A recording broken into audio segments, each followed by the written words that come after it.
सम्राट चौधरी से नहीं संभल रहा है बिहार, विपक्ष ने उठाए गंभीर सवाल। नमस्कार, मघी न्यूज देख रहे हैं आप, मैं हूं आपके साथ स्नेहा। सवाल अब विपक्ष ने उठा दिया है कि बिहार में सम्राट चौधरी से यहाँ की सत्ता, यहाँ की सरकार जो है वो नहीं संभल रही है। इसको लेकर गंभीर सवाल भी खड़े किए हैं।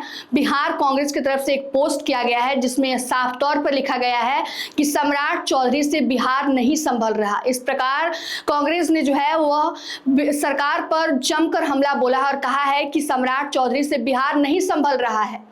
बता दें आपको कि लगातार बिहार में महिलाओं से संबंधित जो भी अपराध है, महिलाओं के साथ दुष्कर्म से संबंधित, महिलाओं की सुरक्षा से संबंधित जो अब अपराध है लगातार बिहार में बढ़ रहे हैं, जिसको लेकर अब विपक्ष जो है सरकार को घेरती हुई नजर आ रही है। और बात सही भी है, विपक्ष का काम ही होता है सरकार को घेरना, उसे कटघरे में लाकर खड़े देना, जिससे सरकार की जवाबदेही तय हो पाए। और इसी को लेकर अब बिहार कांग्रेस ने जो है सरकार पर बड़ा तंज कसते हुए बड़ा सवाल पूछ लिया है और पूछा है, क्या सम्राट चौधरी आपसे बिहार नहीं संभल पा रहा है? इस प्रकार गंभीर सवाल जो है बिहार कांग्रेस ने उठाए हैं। बता दें आपको कि सम्राट चौधरी लगातार अपने मन से अहंकार भरते रहते हैं और कहते हैं कि बिहार से अब अपराध जड़ से खत्म होगा।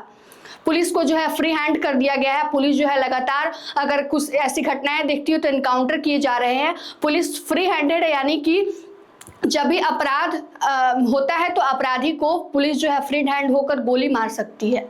इसके साथ ही साथ कुछ महीने पहले ही सम्राट चौधरी ने एक मंच से कहा था कि अगर बिहार में मां बहन बेटियों के साथ कुछ गलत होता है तो सरकार, पुलिस जो है वो 48 घंटे के अंदर अपराधियों के फोटो पर माला चढ़ाने का काम करेगी।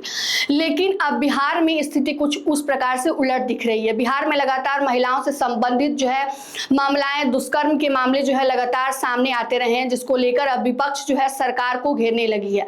अगर कुछ पिछले महीने में जो हुए अगर घटनाओं की बात करें, कुछ घटनाएं आपको गिनाए तो सब भी हाल में ही हुए एक तिलक कार्यक्रम में, जहां दो बहनें कार्यक्रम में आई हुई थी, जहां पर 10 लड़के जो है रात भर दोनों लड़कियों के साथ सामूहिक दुष्कर्म की वारदात को अंजाम देते हैं।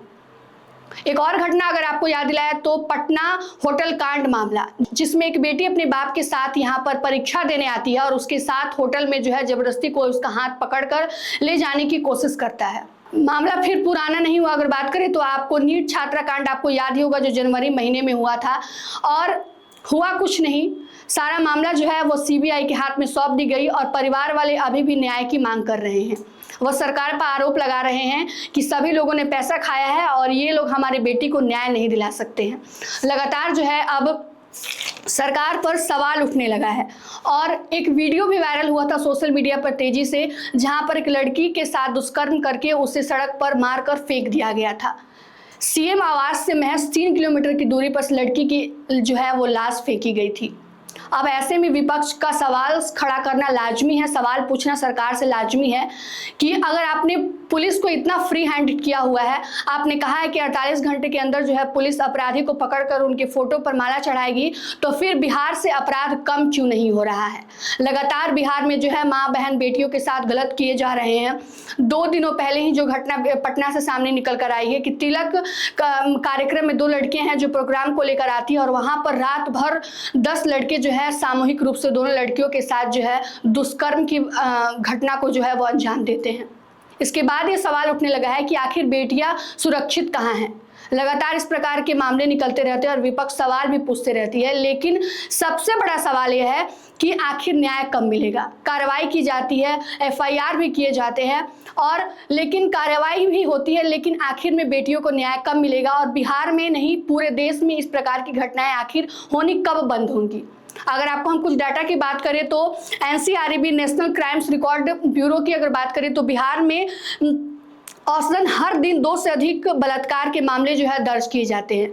मामले 2 ही दर्ज किए जाते हैं, लेकिन अगर बात करें तो कई ऐसे मामले ऐसे भी होते हैं जहां पर घर वाले शर्म के कारण या फिर टेंशन में आकर जो है वो एफआईआर ही दर्ज नहीं करा पाते हैं। वे मामले की तो हम बात ही नहीं कर रहे हैं, लेकिन जो रिकॉर्ड हमारे सामने आए हैं उसमें औसतन हर दिन 2 ऐसी घटनाएं जो है वो सामने आती रहती हैं। लेकिन सवाल फिर वही है, सुनवाई होगी, कार्रवाई होगी, कितने मामले भी होते हैं, लेकिन अगर सब कुछ हो रहा है तो न्याय बहन और बेटियों को क्यों नहीं मिल पा रहा है? इस प्रकार लगातार जो है एनसीआरबी के रिपोर्ट की अगर बात करें तो अगर हम आपको बताएं तो राज्य के गृह विभाग द्वारा जारी शुरुआती रिपोर्ट के अनुसार जनवरी और फरवरी 2026 के दौरान ही बलात्कार के लगभग 140 से अधिक मामले दर्ज किए गए थे। वार्षिक अगर बात करें तो आंकड़ों की बात करें तो हालिया वर्षों में एनसीआरबी के रिपोर्ट के अनुसार वर्ष में हर वर्ष जो है 1100 से अधिक बलात्कार के मामले जो है वो दर्ज किए जाते हैं और कार्रवाई और न्याय कितने लोगों को मिलता है वो भगवान ही भरोसे है। तो सवाल उठाना विपक्ष ने जो उठाया है वो लाजमी है और सरकार से वो सवाल पूछ रही है कि बिहार से में जो है वो सम्राट चौधरी से बिहार नहीं संभल रहा है, क्योंकि बिहार में इस तरह से लगातार पिछले जब से सम्राट चौधरी की सरकार बनी, अगर उससे पहले की भी बात करें तो लगातार इस प्रकार की घटनाएं जो है वो सामने आ रही हैं। लगातार सोशल मीडिया से लेकर टीवी चैनल वाले मीडिया रिपोर्ट्स के अनुसार कई ऐसे घटनाएं सामने आती हैं, लेकिन और कार्रवाई होती है, FIR होती है, लेकिन न्याय कितनों को मिलता है।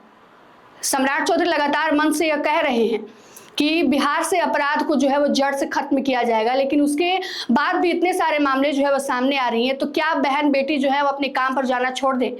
बहन और बेटी अपने घर में भी सुरक्षित नहीं है तो फिर वो जाए कहाँ? शहर से दूर बच्चे बेटियां बहन जो है वो पढ़ने आती है और वहाँ अगर सुरक्षित नहीं है तो फिर बेटियां जाएंगी कहाँ? इस प्रकार जो है बिहार कांग्रेस ने जो है तीखा सवाल जो है बिहार सरकार से पूछा और कह दिया है कि सम्राट चौधरी से जो है बिहार नहीं संभल रहा है। यह गंभीर सवाल है, उस पर बिहार सरकार को मनन चिंतन करना चाहिए, सोचना चाहिए। इस खबर को लेकर आप क्या सोचते हैं? बिहार कांग्रेस के द्वारा किए गए पोस्ट को लेकर आप क्या सोचते हैं? कमेंट करके जरूर बताइएगा। तमाम अपडेट के लिए जुड़े रहिए हमसे और देखते रहिए मगही न्यूज। धन्यवाद।